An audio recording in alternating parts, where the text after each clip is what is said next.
New Year is approaching and Man United is in a mixture of optimism and head-down situation due to the fact Man United have been equally good in a number of matches, showing promising especially on the attacking side, within top 3 in the leagues for goal score. On the head-down was Man United piss poor defensive lapses sitting the bottom side, thus almost completely ease and balance up the scoreline right in the middle for the Red Devils. And with the coming of AFCON, Man United lost 3 of their best players, Bryan Mbeumo, Amad Diallo and Mazraoui coincidentally all play on the right hand side. Man United can be said almost desperate to bring in reinforcement, including solving the midfield problem that was haunting them as well. But in this video, instead of addressing Man United problem, I would like to take this opportunity to say with INEOS on why should they back the manager Ruben Amorim, plus the reason Amorim had did to improve the squad. In case you didn't know, what is up ladies and gentlemen, I'm Marvin, codename CM. Welcome to the Code United channel once again. If you in any shape or form stumble into this channel and somehow some way like this kind of content, do please like, share and subscribe to this channel, as each of your precious subscription will be a massive motivation for me to upload new content. And don't forget to ring the notification bell for every new upload. With that said, let's get straight into the video.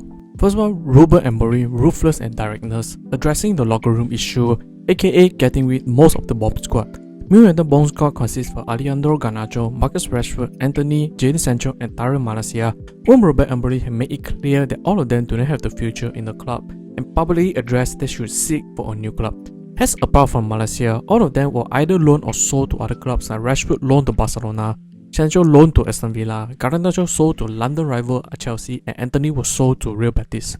This was considering a massive changes in the club culture, given that Man United often struggle to move players out of the club because either of their absurd high wages or the toxic status brings from them. Besides, the Portuguese manager also was not afraid to make tough decisions like moving on from some of the promising players, even like Rasmus Højlund, who was brought for a high price from Atalanta but was not formed for Amorim, thus he was loaned to Napoli, but in fairness the Danish striker did quite well in the Serie A. As for other senior players like Casemiro, De Ligt and Bruno Fernandes, see increase in their play quality on the pitch till they were crucial for the recent improvement for the team. While Amorim has been through the ringer since being appointed as a Ten Hag successor last November, he cut an extemporary figure on the touchline in front of the media, even seemingly on the verge of resigning after the shocking Carabao Cup defeat to Grimsby Town in August. But the former Sporting CP, whose boss has shown tremendous courage to stick to his principle and block out the critics through a mixture of meticulous work on the training ground and sheer charisma.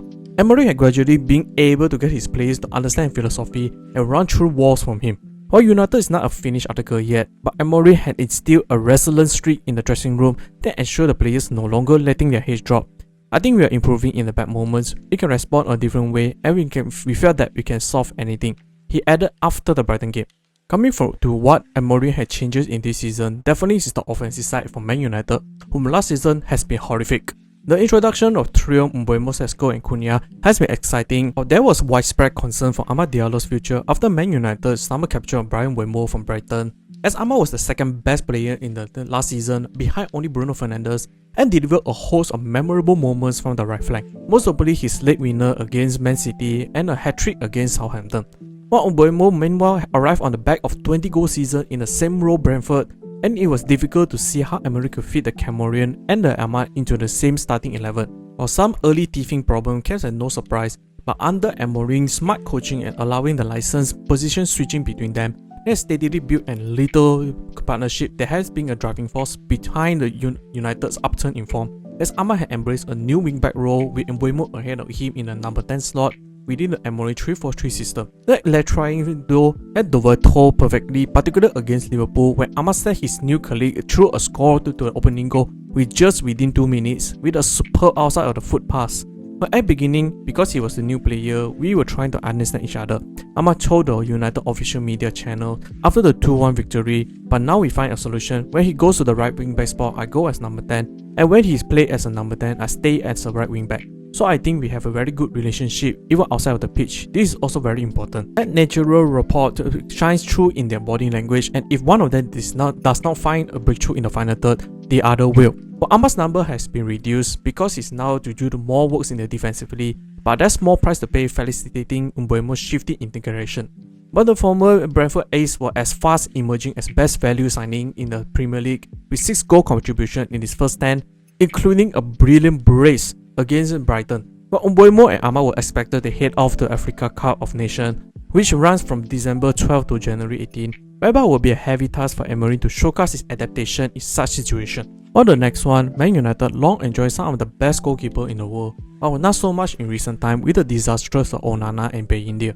Both never exuded much confidence in the defense in front of him, and the basic errors creep into their games.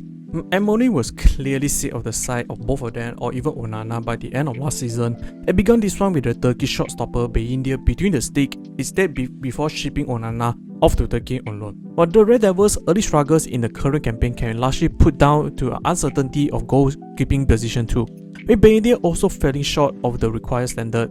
It's no coincidence the result had picked up since the introduction of the Belgian prospect Sander Lemans for the £18 deadline signing from Royal and the Rep.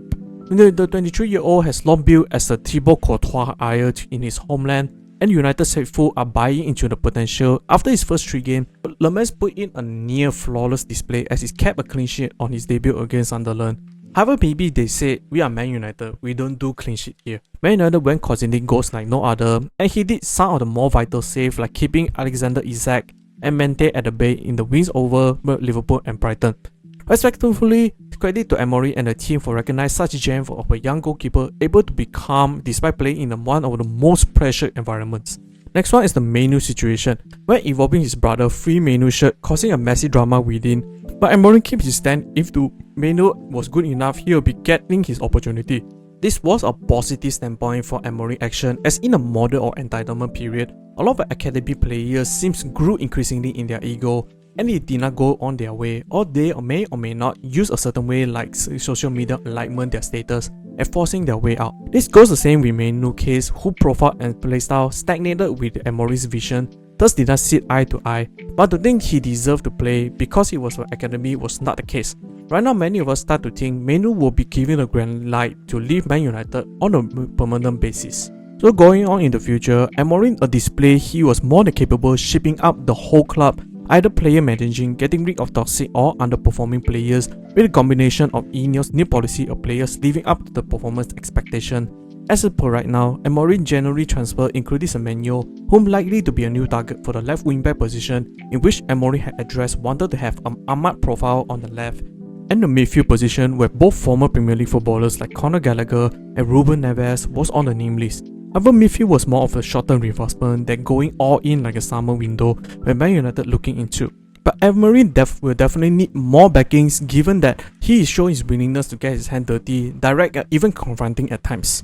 Furthermore, Amorim had been successful, brought a new wave of excitement and achievement with Sporting. Man United will need a manager with this profile, and that's why INEOS do please this time really stick and back 100% with the manager.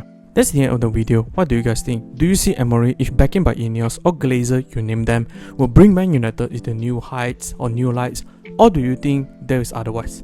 Well, comment down below so we can have a discussion. Hope you enjoyed this video. I'll see you all in the next one.